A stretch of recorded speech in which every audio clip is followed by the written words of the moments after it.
Welcome everyone to my February 10th, 2026 webinar on the 4 types of karma. This is a topic I've been working on really for a very long time.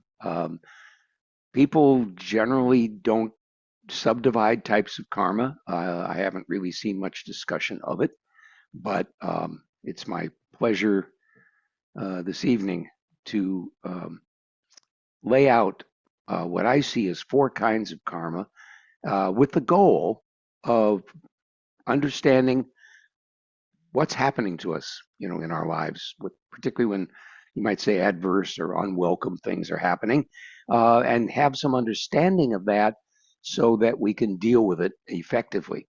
And so that's the goal of the evening. Um,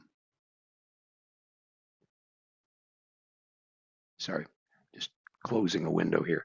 Okay. In this webinar, I want to expand our understanding of karma by describing what I see as 4 types and explain how that recognizing that karma when challenges show up helps us to deal with that without worrying or suffering. The word karma literally means action. And we tend to think of karma in very simplistic terms. Old quote, as you sow, so shall you reap. The golden rule says this in a more positive way: do unto others as you would have them do unto you or yourself. The basic idea is that our actions create vibrations in the universe. Life-supporting actions bring good fortune, while actions that hurt oneself or others bring unhappy consequences sooner or later in this lifetime or even some future lifetime. The concept of sin, which is ancient, is inexorably tied up to our understanding of karma. Sin is action that takes us off our evolutionary path or even moves us backwards on that path. Sin includes thoughts of harm to others, just thoughts, harm to others or even to ourselves. Sin can be divided into acts against the divine, however one conceives of that, and acts against people. We could even say acts against the environment, but acts against the environment ultimately affect people. Even the 10 Commandments can be divided into rules pertaining to divinity and rules of social contact. The first four commandments pertain to God, and commandments 5 through 10 pertain to social conduct. We can also analyze action as whether it's promoting or inhibiting spiritual evolution, as I've already suggested. But this is difficult to assess. We usually don't know whether what we're doing actually is promoting our evolution or perhaps inhibiting it, blocking it in some way. But we can try to act in accord with what nature seems to want us.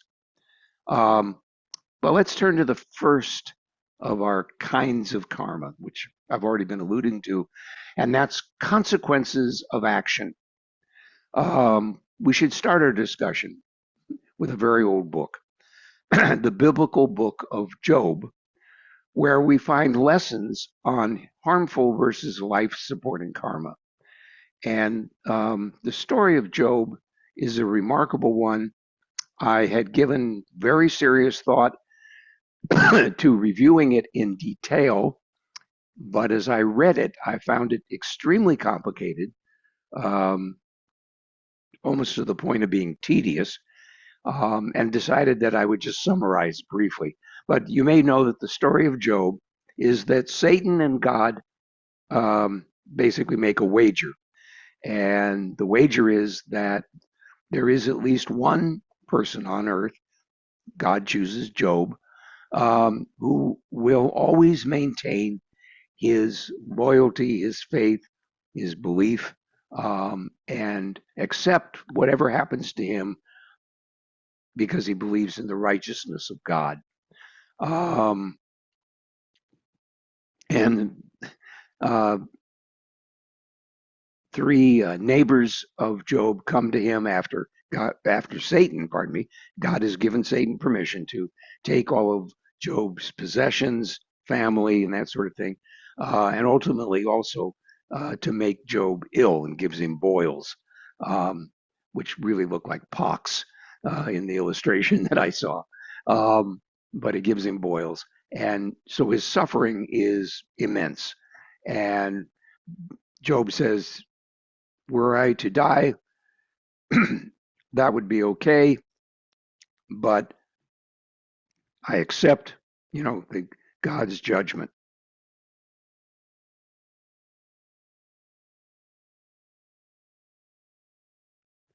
You have to forgive, I get a tickle in my throat here all of a sudden. Um, and the neighbors argue the usual points of karma as we normally think of it. Um, it's a complicated set of arguments, but basically the neighbors accuse Job of lack of humility, lack of real penance, um, and that if he is suffering, it must be because he did something wrong. And Job says, no, I didn't do anything wrong. This seems to be what God wants for me. I accept it. I wish it weren't so. I wish I was dead, but I'll accept it. As I was reading the book of Job, I was reading the King James Version in Old English with old punctuation, and also presented with the realization that the book of Job is written in the form of poetry, not prose. It's flowery and rather verbose. Um, and the language, particularly the King James Version, is not current, shall we say, in its use of the English language. Very hard to read, at least for me, as not a scholar of Old English. Uh, anyway, in the story of Job, Job maintains his piety, his devotion to God. Eventually, he God wins the bet with Satan and restores Job to prosperity. Job says, "Okay, I did what you asked. Um, I want to see you," and God doesn't let him see him, but shows him himself, as it were, through his acts, and he changes him into a behemoth, a land monster, and then into a Levanthian, if I have the word right, a sea monster, just to show him that he can do whatever he wishes to do. And Job is rewarded not with seeing God, but with seeing how mighty God is directly. It's a marvelous story. I commend you to read it. Um, Probably best to read it in a current version. I was going to also try to review a Jewish Bible version of the story. I didn't get a chance to do that to make that comparison. That much of an academic, I just couldn't do. Anyway, um, karma comes back to us. Good karma, that is to say, deeds that are life supporting and for ourselves and others, bring us good fortune. Eventually, not necessarily right away, it could be later, much later, even a future lifetime. And deeds which violate our path of evolution, violate natural law, which in the ancient language is called sin, um, bring difficulties in our life and misery. Suffering due to karma can be intensified. The judgment, scorn, and ridicule of our family, which is a common place to get it, right? You know the old joke, if you think you're enlightened, go spend a week with your family, uh, family of origin. Um, the social pressures from our community can be very, very intense. Um, but karma can be intensified by the resentment and the desire for retribution of those hurt by our actions. I'm going to say that again. The suffering, our suffering, can be intensified by the resentment and the desire for retribution of those hurt by our actions. Um, I find this fairly commonly in my work, but I haven't seen that really discussed else, in various literature, Vedic literature and elsewhere. Um, but I have no doubt that it's true simply on the basis of experience. Now, sometimes the desire for retribution uh, can be extremely intense and take the form of a curse, where a person formally or with great intention anyway, even if they don't say it, they don't say I curse you, but they just do it. um, and so the curse may be very specific in its details, that certain things should happen to you, uh, or it can be just for your general misfortune and misery. Um, but in dealing with karma of action, where we've hurt somebody and they have cursed us, or at least put a very strong desire for retribution on us, um, I often have to go back and work with that person who was hurt and desires retribution, and get them to forgive the doer of the action so that everybody becomes free. And the usual way I do that, part of how I do that, is to convince them that by holding on to their anger, their resentment, their bitterness, they are hurting themselves as much as they're hurting the other person. And so, and I can usually add in, and look at what you've done to them already, how they've suffered. So isn't it time that we just make amends, make up for what happened, and and then I beseech the person I'm working with, the client, to be contrite and seek forgiveness, and it usually works, and they feel a great deal of relief, and they often don't know why, because they don't always tell them the whole story, because then it becomes part of their life story in this lifetime, and then that doesn't work very well for them. Action in accord with natural law that upholds our spiritual evolution is called dharma. And in the Vedic literature, the great lesson on dharma is in the Bhagavad-Gita. This story is set on a battlefield. It's part of the greater epic called the Mahabharata, but the Bhagavad-Gita is already quite a classic as a sub-portion of the Mahabharata. It's set on a battlefield, and the opposing armies are drawn up, and the battle is not yet commenced. And the thing about it is that the leaders of the two opposing armies are actually cousins. They are related, and they're kinsmen. And Arjuna's family, Arjuna is the leader of one of the groups, has been ridiculed. The family has been ridiculed by his cousins, and they were really very haughty and very nasty. And it's a feeling that they have violated natural law. And Arjuna feels that it is his duty to bring retribution to them, to correct their bad behavior, but they are his cousins, and so he is quite torn about bringing, harm to his relations. Arjuna instructs Krishna, who is his charioteer, and of course Krishna is an aspect of divinity incarnated, and he asks his charioteer to place the chariot out in front of his army. And he is, as I said, very depressed, but feels he must fight and kill his kinsman for the sake of his family's honor. And Krishna consoles Arjuna And their dialogue is the text of the Bhagavad-Gita, and it's pretty lengthy in and of itself. Krishna gives a master class on dharma to Arjuna, telling him this is what you must do. This is what is required of you as a human, and you shouldn't worry about the fact you might have to kill some of them because they'll just come back, they'll just get reincarnated. There is no death, there is no end. The cycle of birth, death, and rebirth will continue, but the debt will have been paid, and they will have paid their debt to your family.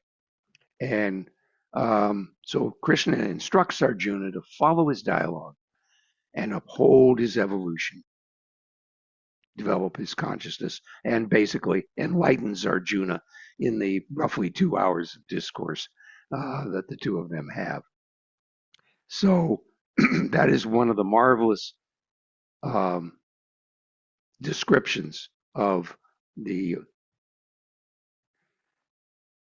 sense that we have of action in accord with natural law, dharma, our life purpose, doing what we as people are supposed to do in this incarnation.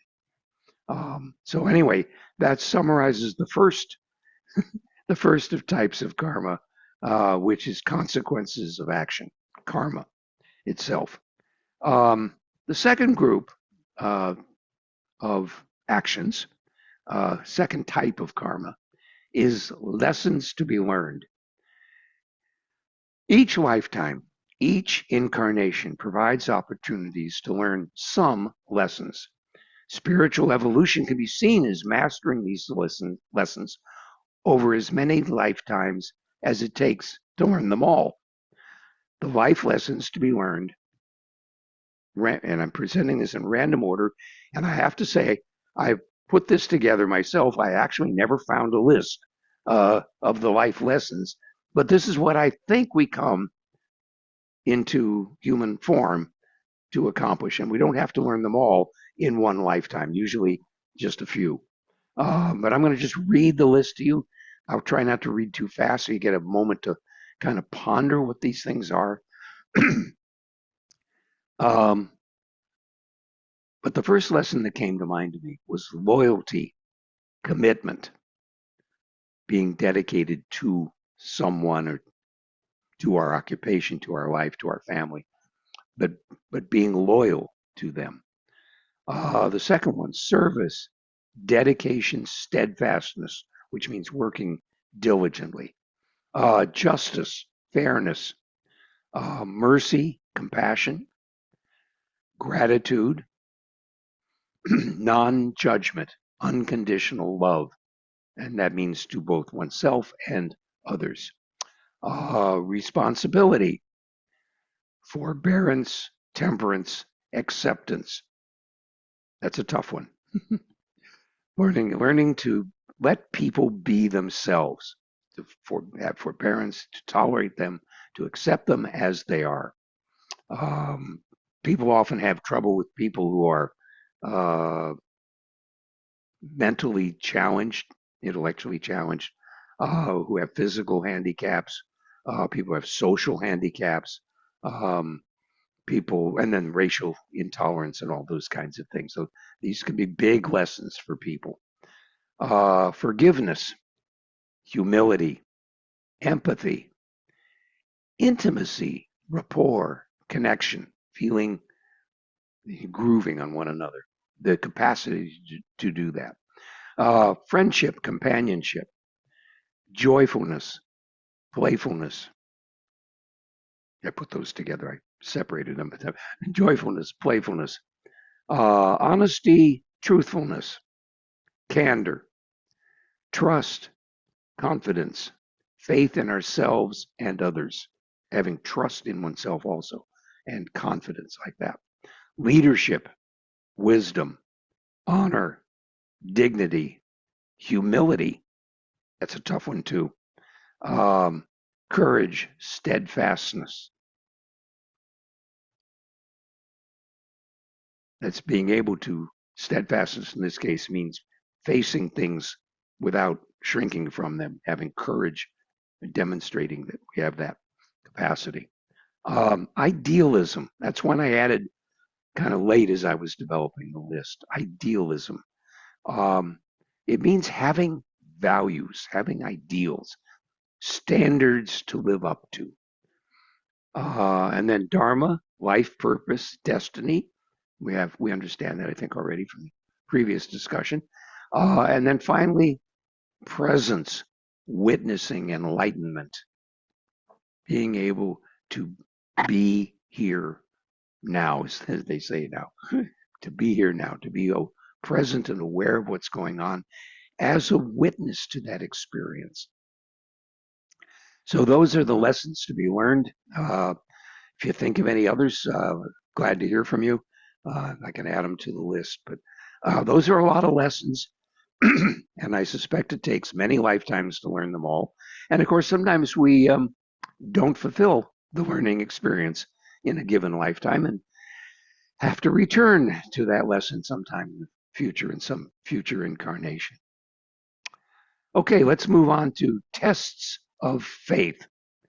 This is the main teaching of the biblical story of Job, namely that sometimes we are challenged to remember and honor as greater than ourselves the unseen intelligence that is the cause of all. Call it God, if you will. In the story of Job, we find a description of the ultimate test of faith. Though he has lost everything and suffers greatly, and though his neighbors are convinced that Job must have deserved this fate as punishment for sin and for self-righteousness, Job maintains his innocence and maintains his faith in God's ultimate wisdom. He accepts the reality and maintains his faith. And it's quite a story, as I was saying. And then the last group of karma, or last type of karma, and this is one I came up with only fairly recently, is the karma we call free will. Now, we'll explore the karma of free will for the influences of passion, attachment, and divine guidance in our life. Now, what's this all about? As I see it, not all choices involve decisions between good and bad, right and wrong, dharma and adharma. Sometimes we're given the opportunity to choose which path we will take when more than one path seems evolutionary, seems okay. Choosing a path offers the opportunity to seek guidance from our guides and angels, as well as the opportunity to uphold our personal dharma. Choosing a path can test the strength of our drive to pursue dharma, right? It's like, are we really committed to it? Are we really going to do it? And evolution, pursue dharma and evolution, versus the strength of our attachments and passions. Mankind has long asked if humans have free will or if everything is predestined. Many philosophy books and novels and such have been devoted to this fundamental question. Do we really have free will, or is it all predestined? Now, clearly, my answer, clearly we can choose action that is sinful or not, that is action that is evolutionary. We get a choice. We are tempted sometimes to do things which really are not evolutionary. And we can decide if we can, maybe we can decide if we're not too attached, not too governed by our passions, to choose that which is evolutionary as opposed to that which is sinful. Passion involves attachment to gratification of some kind and is likely to impede evolution. Attachment. It's a great word. It means that we're overshadowed by the thing. It's like the pleasure becomes so consuming, so desirous, so draws us so powerfully that we just can't resist. And we might wind up doing things that clearly are not good for us. Sometimes they're minor, sometimes they're really major. Now, seeking guidance from our guides and angels can avert the non-evolutionary action that's tempting us and keep us on our evolutionary path. Seeking guidance, sometimes it happens automatically. We get the sense of, like we have a choice between doing something that's evolutionary and something that, maybe is just indulgent, self-indulging. Um, and it's not like we're choosing evil, but we're just choosing something that's not life supporting to us, not helping our evolution. Um, and so if we stop and pause and seek the guidance from that transcendental level, we may get that sense, oh, yes, we could do that, but maybe some other time. That's a great trick you can use on yourself. I could do that, but later I'll put it off, and then maybe we'll put it off again, and then maybe again, and maybe we'll, eventually it'll lose its allure, it'll lose its attraction for us. So let me get back to that goal that I set out at the beginning of the webinar, and that is about how recognizing different types of karma that are manifesting in our life can help us manage challenges when they show up without worrying and without suffering. And there's a few things that we can do in recognizing karma that result in keeping us from suffering. One is acceptance, and that's, of course, beautifully illustrated in the story of Job. Terrible stuff happens to Job, and he accepts the fact that it happens. He doesn't like it. He complains about it. He wishes it didn't happen. He even wishes that he die in some verses of the thing. But fundamentally, he accepts what happens to him. Pardon me. I'm going to clear my throat here for a second.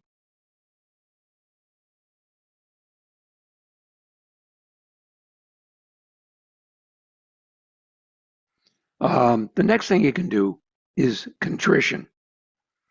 If you've messed up, it helps if you can admit it instead of doing what some people do. We won't name names, which is blame others and like always blame others and not accept personal responsibility. So contrition is a very important step. Forbearance. Forbearance goes with acceptance. We accept that something happens. We tolerate it. We live with what is happening to us, and don't develop resentment, bitterness. We can be unhappy, but not bitter. The bitterness sours our inside. It ruins us inside. So forbearance is very important. Forgiveness is very important. And that means forgiving ourselves for messing up, forgiving other people for whatever it is they did, rather than holding on to that. When we hold on to it, again, that pinch within our heart affects our health, our well-being, and our evolution. And of course, it affects other people as well. And finally, gratitude is helping us manage what's come to us as karma. And that's gratitude for the opportunity to maintain our faith, to practice acceptance and forbearance and forgiveness, and accept the opportunity to choose, in Job, in the old words, righteousness, to choose that which is life supporting for ourselves and for other people.